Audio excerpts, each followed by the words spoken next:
Ročne presedíš priemerne 200 hodín v aute a k tomu ďalších minimálne 1000 hodín na stoličke. A na gauči pokojne ďalšiu 1000.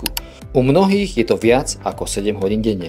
A ty mi chceš povedať, že tvoje kríže ťa bolia z tréningu? Faktom je, že náš chrbát nie je nadizajnovaný na toľké hodiny sedenia a to je faktor číslo 1, na ktorý sa musíme pozrieť, ak chceš, aby ťa prestali bolieť kríže. Lenže potom prídeš do gymu, cvičíš tzv. Jadro tela a nasolíš si 200 brúšakov za tréning, čo je posledný klinec do rakvy pre tvoje zdravé kríže. Čo je ešte skoro najhoršie, v práci sa posadíš na fitloptu, ktoré veľmi rýchlo zistí, že ti problém prehlbuje.